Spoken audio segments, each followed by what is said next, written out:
Hello বন্ধুরা, আমি শম্পা। আমার এই ছোট্ট চ্যানেলে তোমাদের সবাইকে জানাই অনেক অনেক শুভেচ্ছা আর ভালোবাসা। বুঝতে পারছো আজকের ভিডিওটা কিসের জন্য? আজ আমাদের হৃদবাবুর জন্মদিন, যে আমাদের ছোট্ট হৃদ দেখতে দেখতে 1 বছর পূর্ণ হয়ে গেল। আজ 14ই জুন শুক্রবার আমাদের ছোট্ট হৃদের জন্মদিন। বছর হৃদ হয়, সে বছর কিন্তু মোটেও শুক্রবার ছিল না, বুধবার ছিল। এবছর শুক্রবার পড়লো। আমার চান পুজো হয়ে গেছে, এখন যাব একটু বাজারে। আমাদের এখানে একটা মন্দির আছে, সেখানে পুজো দিতে। আমি হৃদ মিমি দুজনেরই জন্মদিনে ওই মন্দিরে পুজো দিয়ে থাকি। আর যার জন্মদিন তার কোনো খোঁজ নেই, সে এখন দিব্যি ঘুমাচ্ছে। আর আমরা এখন এখানে সব জোগাড় যন্ত্র করছি আর কি, ঘর বাড়ি সাজাবো। আর রান্না বান্না দেখো, হৃদ তো তেমন কিছু এখন খায় না, খুবই ছোট, তবুও ইচ্ছা তো করে একটু সাজিয়ে গুছিয়ে দিতে। তো পুজো দিয়ে এসে রান্নাঘরে ঢুকবো। আর মা আছে, মা কিছু রান্না করছে, এসে আমিও কিছু রান্না করবো। তো চলো তাড়াতাড়ি পুজোটা সেরে আসি। যে যার কাজে ব্যস্ত। ওই যে বলে না, যার বিয়ে তার হুঁশ নেই, পাড়াপড়শির ঘুম নেই, আমাদের হৃদবাবুরও তাই। হৃদবাবুর জন্মদিন, বাবুর কোনো হুঁশ নেই। সে আনন্দ যেমন প্রতিদিন কাটাই তেমনই আছে, প্রতিদিনের মতোই চলছে তার দিন। আমরা সব একটু চারিদিকটা একটু সাজিয়ে গুছিয়ে নেওয়ার চেষ্টা করি।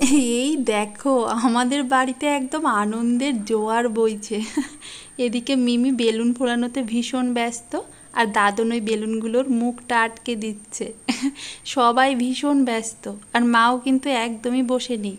এই দেখো, মিমি এতগুলো বেলুন কিন্তু ফুলিয়েও ফেলেছে। আর একটা বেলুন জানো তো, কেউ ফোলাতে দিচ্ছে না।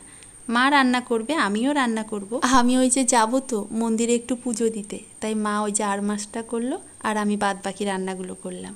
পুজো দিয়ে এসে কিন্তু বাদবাকি রান্নাটাও সেরে নিয়েছিলাম। আর এই দেখো, হৃদ বেলুনগুলো দেখে কত খুশি। খুশিতে দেখো বেলুনটাকে এত জোরে চাপ দিল যে ফেটেই গেল। মিমি কত কষ্ট করে বেলুনগুলো জানো সকাল থেকে ফুলিয়েছে, তাই মিমির মনটা বড্ড খারাপ হয়ে যাচ্ছে। ভাই বেলুনগুলোকে ফাটিয়ে ফেলছে। ভাই তো আর বুঝতে পারছে না বেলুনগুলোকে কি করতে হবে। ভাই তো সেই জন্য ওগুলোকে ফাটিয়ে ফেলছে। আমি বললাম, দে, ও কিচ্ছুটি করবে না, ওকে একটু দেখিয়ে দে। তারপর দেখো, আমি দুটো বেলুন হৃদের হাতে দিয়ে দেখিয়ে দিলাম এটা দিয়ে খেলা করতে হয়। আর হৃদ কত ভালো ছাত্র জানো তো, শিখেও নিল যে এটা আর ফাটানো যাবে না।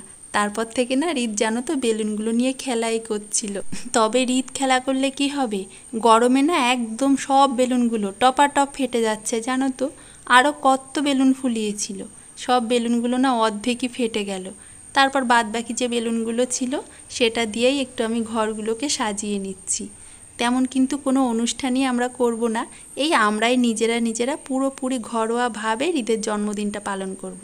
তাই নিজেরাই সকাল থেকে লেগে পড়েছি ঘরগুলোকে একটু সাজিয়ে নেওয়ার জন্য, মানে যতটা সম্ভব আর কি। এই যে মিমি তো বেলুনগুলো ফুলিয়ে দিয়েছিল, আর আমি ওই বেলুনগুলোকে এই যে 3টে বেলুন একসাথে করে বেঁধে দিলাম। এবার একটু ঘর বাড়িতে এই বেলুনগুলো সাজিয়ে দিচ্ছি। আর হৃদ তো কিছুই বুঝতে পারছে না কি হচ্ছে কি না হচ্ছে।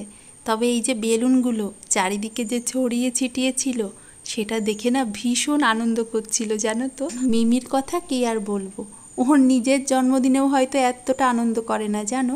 সেই সকাল থেকে বেলুনগুলো ফোলালো, তারপর কোন কালারের সাথে কোন কালারটা দিয়ে বেলুনটা বাঁধতে হবে সেটাও কিন্তু ওই ডিসাইড করলো। ও বলছিল এই যে বেলুনগুলো দেওয়ালেও ওই লাগিয়ে দেবে।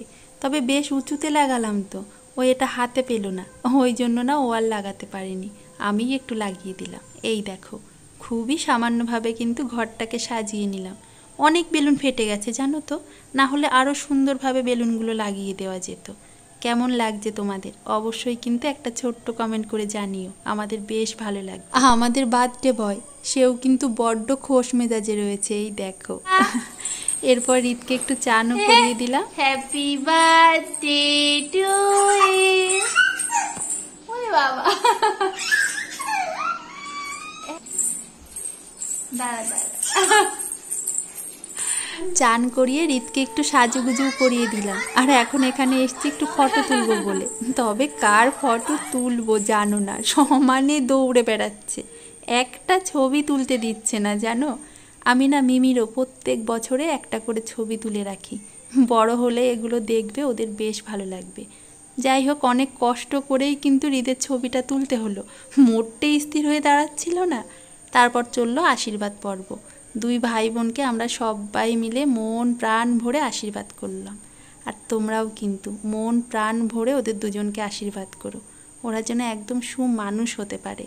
এরপর একটু ঈদের জন্য সামান্য রান্নার আয়োজন করেছিলাম, যদিও ঈদ তো কিচ্ছুটি খাবে না, তবুও না সাজিয়ে দিলে তো আমাদের ভালো লাগবে না, ওই জন্য সামান্য খাবারই ওর জন্য আয়োজন করেছিলাম। আর জানো তো, সবাই বলে না বড় দিদি মার সমান হয়, এটা কিন্তু একদম সত্যি। যে কাজগুলো মানে আমার করা উচিত ছিল, সেই কাজগুলো মিমি সুন্দরভাবে একদম করে নিচ্ছে। আজ প্রতিটা মুহূর্ত আমার যেন বারবার মনে হচ্ছিল ওরা যেন এইভাবেই থাকে সারাটা জীবন। কি সুন্দর দেখেছো, মিমির কোলে চুপটি করে বসেও আছে। মিমির ছোটোবেলাটা এগুলো তো আমি মিমিকে নিয়ে করিয়েছি, মানে মিমিকে আমিই কোলে নিয়ে বসতাম, মিমিকে আমিই হাত দিয়ে খাইয়ে দিতাম। তবে ঈদের সময় আমাকে কিচ্ছুটি করতে হয়নি, এই দায়িত্বটা পুরোপুরি মিমি নিয়ে নিয়েছে। দেখো কত সুন্দরভাবে ঈদকে খাইয়েও দিচ্ছে। আর কত বাধ্য ছেলে দেখেছো, দিদির হাতে কত সুন্দরভাবে কিন্তু খেয়েও নিচ্ছে। ওরা যেন সারাটা জীবন এইভাবে থাকতে পারে, তোমরা ওদের মন প্রাণ ভরে আশীর্বাদ করো। ঈদ কিন্তু শুধুমাত্র ওই ডালটা আর ওই সবজি সেদ্ধ ওটাই খেয়েছিল, আর বাদ বাকি জিনিসগুলো ওর মুখে একটু সামান্য ছোঁয়ানো হয়েছিল, আর সেটা মিমি খেয়ে নিয়েছিল। তারপর ওর খাওয়া দাওয়া হয়ে গেলে আমরাও সবাই খেয়ে নিলাম। খাওয়া শেষে এই যে আবার কেকটাও কাটতে বসে পড়লাম, কারণ ওই যে বললাম না, খুবই ঘরোয়াভাবে আমরা ঈদের জন্মদিনটা পালন করলাম। আজ তবে ভিডিওটা শেষ করলাম, কাল আবারও ফিরে আসবো আরও একটা নতুন ভিডিও নিয়ে। সবাই ভালো থেকো, আর অবশ্যই অনেক অনেক আনন্দে থেকো। টাটা।